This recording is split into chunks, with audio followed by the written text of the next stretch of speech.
साहब। जी। क्या नाम बताया उस इंस्पेक्टर का? विजय सक्सेना। हाँ, विजय सक्सेना। एक काम कीजिए जी। इंस्पेक्टर विजय सक्सेना का फौरन ट्रांसफर कर दीजिए। But why sir? कुछ लोगों को थोड़े फासले पर रखना ही अच्छा होता है। इसमें उनका भी भला है, समाज का भी भला है और हमारा भी भला है। ये क्या पापा, आपने विजय का ट्रांसफर करवा दिया, और वो भी इसलिए कि हम एक दूसरे से प्यार करते हैं। विजय के ट्रांसफर की बात मुझे पुलिस स्टेशन से मालूम पड़ी। हाँ बेटी, ये सच है कि मैंने विजय का ट्रांसफर कराया है, लेकिन मैंने जो कुछ भी किया है तेरी भलाई के लिए किया है। एक बाप होने के नाते मैं अपनी इकलौती बेटी का हाथ एक शादीशुदा आदमी के हाथ में देकर अपनी बच्ची की जिंदगी बर्बाद कर देता।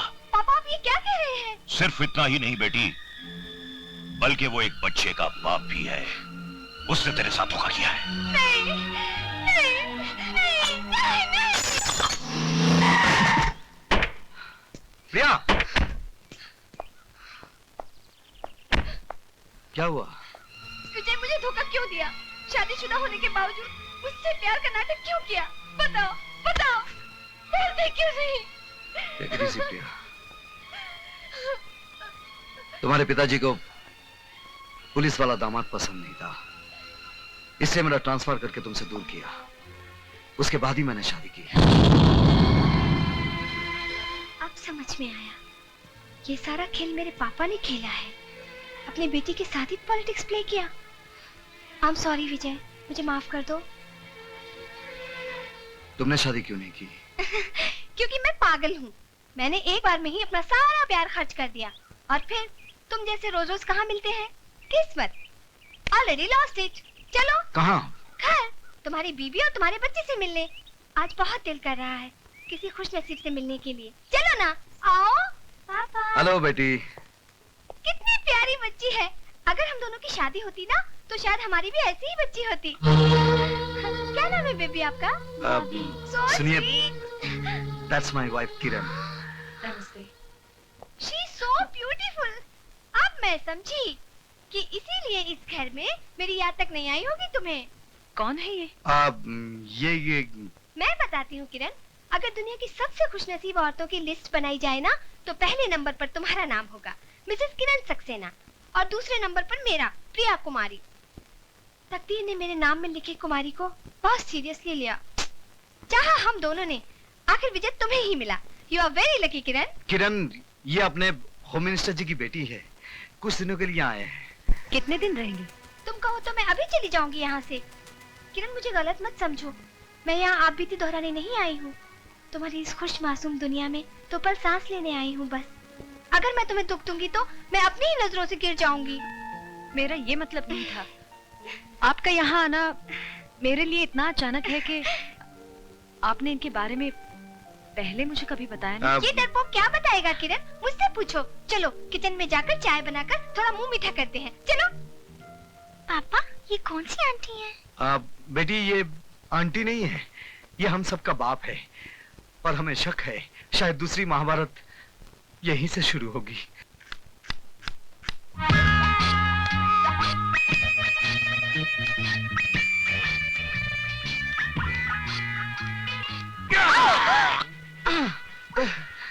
तुम? हाँ मैं। सॉरी, क्या है कि इस नाइटी की वजह से तुम मुझे अपनी बीवी समझकर गलती कर बैठे ना, राइट? हाँ। वो ये नाइटी है ही इतनी खूबसूरत कि मैं खुद को रोक नहीं पाई। तुम्हारी बीबी से ही पूछकर पहनी है, यही सोचकर कि किस्मत में तो तुम्हारी बीबी बनना लिखा नहीं, तो इसे पहनकर पल दो पल के लिए तुम्हारी बीबी बन जाऊं। झूठ मूठी सही, कभी कभी झूठ भी कितना हसीन लगता है ना।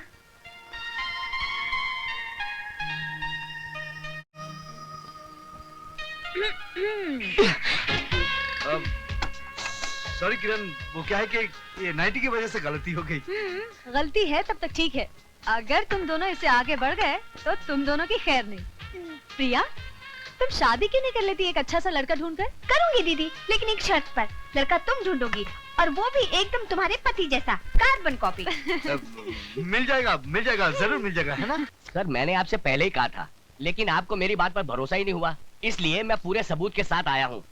सर, आपकी बेटी और विजय सक्सेना का भाई एक दूसरे को I am sorry sir.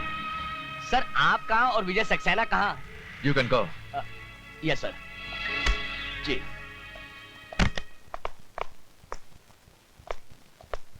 Sir आपने मुझे बुलाया सर? इंस्पेक्टर विजय सक्सेना, तुम जानते हो कि इस शहर में क्या हो रहा है? शहर में सर? हाँ, इस शहर में, ये शहर जिसे हम अपना घर कहते हैं, तुम जानते हो क्या हो रहा है अपने घर में? तुम्हारी प्रॉब्लम यह है कि तुम्हें सिर्फ जे दिखता है। तुम्हें वो छोटे लोग नहीं दिखते जो अपनी औकात भूलकर आसमान को छूने की कोशिश करते हैं। छोटे लोग? मैं कुछ समझा नहीं सर। समझोगे तब जब तुम अपनी ड्यूटी ईमानदारी और जिम्मेदारी से निभाओगे। Now you can go, come on. Ji. I said you can go.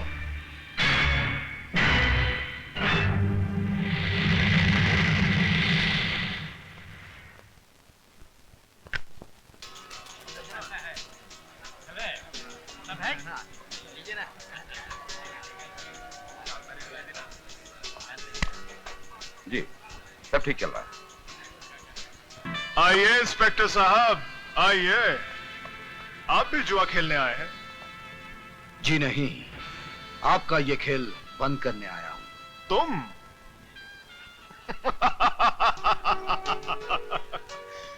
ये खेल तो तुम्हारा बाप भी बंद नहीं कर सकता इंस्पेक्टर।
ऑफिसर, भर्ती का फायदा उठाकर आप किसी मासूम नागरिक पर हाथ नहीं उठा सकते। ये मासूम नहीं है वकील साहिबा, ये मासूम नहीं है।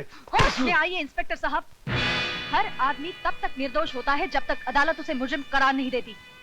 क्या आपके पास इस जगह को रेड करने का ऑर्डर्स है? हाँ हैं, ऑर्डर्स हैं, लेकिन ये ऑर्डर्स मुझे किसी अफसर या जज ने नहीं दिया। इस जगह को बर्बाद करने के लिए ये ऑर्डर्स मुझे मेरे जमीन ने दिया है, उस माँ ने दिया है जिसका जवान बेटा यहाँ बहकर जिंदा लाश बन गया, उस भारतवासी ने दिया है। आप इस वक्त शब्दों से खेल रहे हैं इंस्पेक्टर साहब। मैं आपसे सिर्फ इतना पूछना चाहती हूँ, क्या आपके पास सर्च वारंट है? मैडम, वैसे तो हम पर किसी का कोई जोर चलता नहीं है, पर अगर इंस्पेक्टर साहब इस मिडनाइट क्लब की तलाशी लेना चाहें तो शौक से ले सकते हैं। You are welcome. या आई विल बी वेलकम। आज की बाजी तुम्हारी है बच्चे, लेकिन एक दिन यहाँ जो जो होता है उस पर से पर्दा फाश करके रहूंगा। आप कहना क्या चाह रहे हैं? हाँ, यहाँ शराब बिकती है, नाच गाना होता है, तो इन सब चीजों का लाइसेंस आप ही की सरकार ने मेरे क्लाइंट को दिया है। मिडनाइट क्लब गैर कानूनी नहीं है। ये क्लब चलाकर मेरा क्लाइंट कोई कानून नहीं तोड़ रहा है।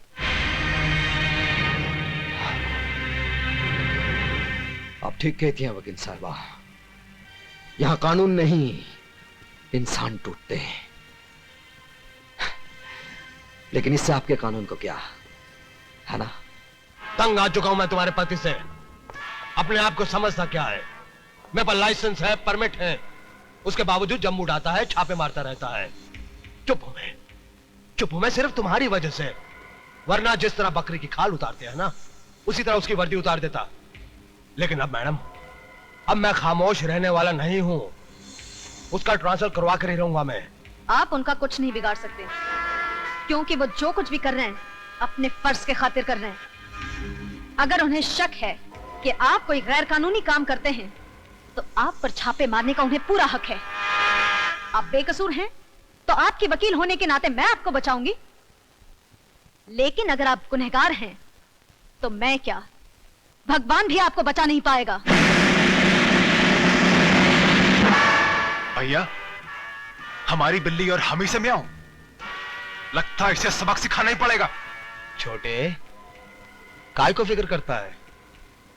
मैं इस वकील साहिबा की वो हालत करूंगा कि अपने जिस पति की ये इतनी तारीफ करती है उसको अपना ये चांद सा चेहरा ही नहीं दिखा सकेगी। Don't worry, okay, relax.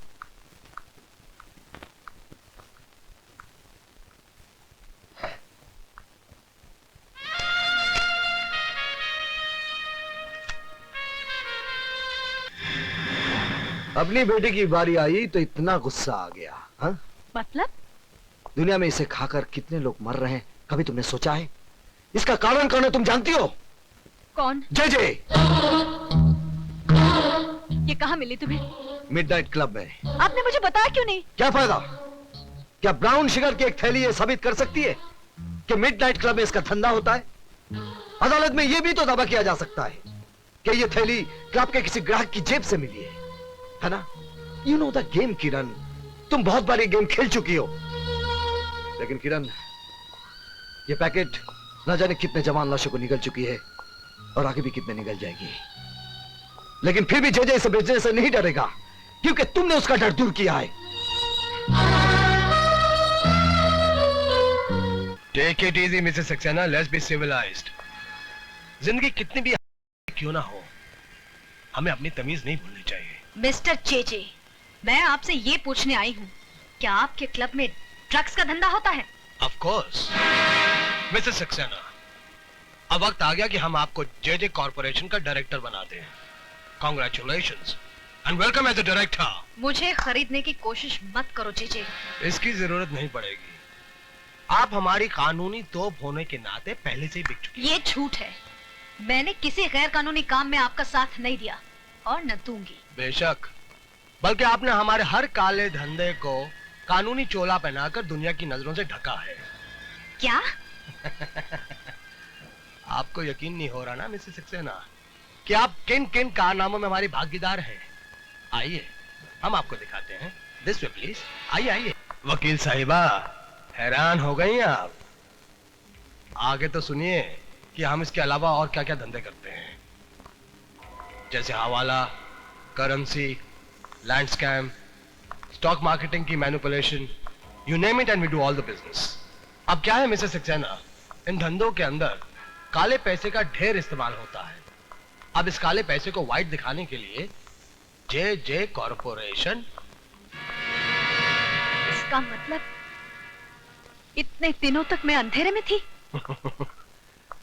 लेकिन मेरे काले धंधों पे एक लीगल ऑफिशियल जे कॉर्पोरेशन की मोहर लगी हुई है, जिसके लिए मैं आपका आभारी हूँ। तुम्हारी असलियत में दुनिया के सामने ला कर रहूंगी जे। कोशिश भी मत करना मिसेस सक्सेना। मेरी वकील होने के नाते शक का साया तुम पर भी पड़ेगा और तुम बदनाम हो जाओगी।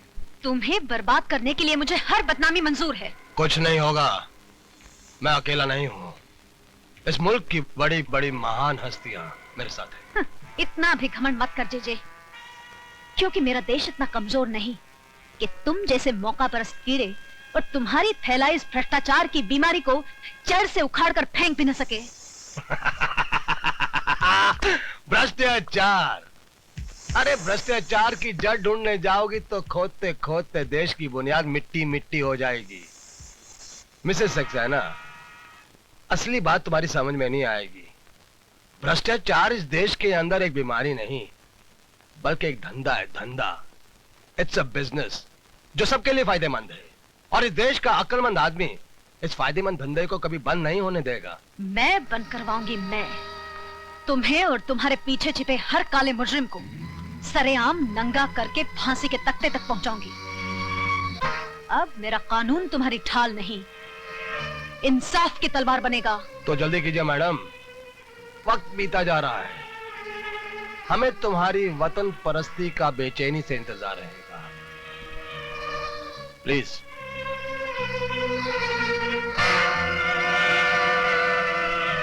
भैया आपने ये क्या किया? सारे राज खोलकर उसे जाने दिया? तुम्हें और बिगाड़ने के लिए। इस वकील साहिबा की पहले तुम इज्जत लूटो, फिर इसके जिस्म के चिथड़े चिथड़े कर दो छोटे। ठीक है भैया।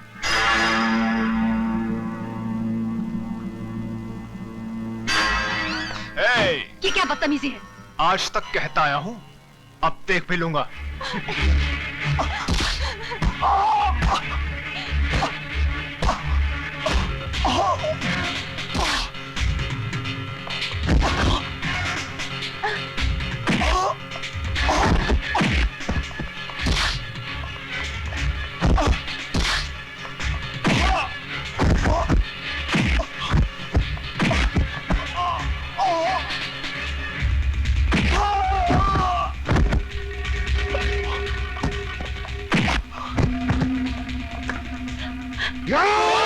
चाहिए। आप इस जानवर को मार के अपने हाथ, अपनी वर्दी क्यों खराब करना चाह रहे हैं?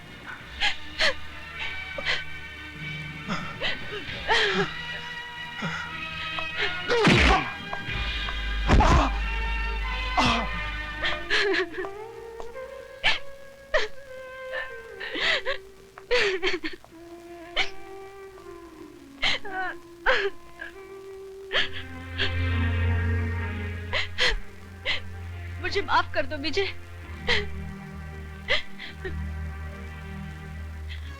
नहीं किरण, आज के बाद हमारी इस छोटी सी दुनिया में कोई आंसू नहीं बहाएगा। तुम थोड़ी देर आराम कर लो, मुझे एक काम करना है। सिर्फ तुम्हें नहीं, हमें मिलकर। सर प्लीज मेरी बात मानिए, दूध की सप्लाई को रोक दीजिए। वो दूध नहीं जहर है। इंस्पेक्टर सक्सेना, मुझे सबूत चाहिए। एक गुस्से में बहके पति का बेबुनियाद शक नहीं। सर सारा शहर जानता है कि जेजे ने तुम्हारी बीवी को नौकरी से निकाल दिया है। अब उसका बदला लेने के लिए तुम पुलिस मशीनरी का नाजायज इस्तेमाल नहीं कर सकते। सर आप मुझे गलत समझ रहे हैं। मुझे सबूत चाहिए। I want proof.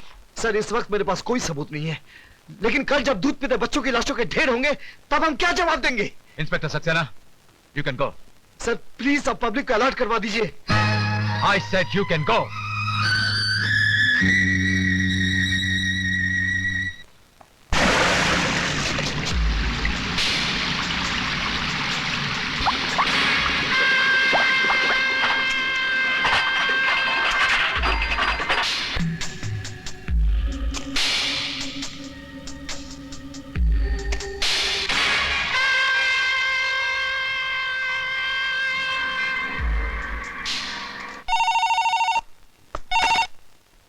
विजय सक्सेना।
बोल तुम लोगों को किसने भेजा है? जेजे साहब, जेजे साहब। जी जी।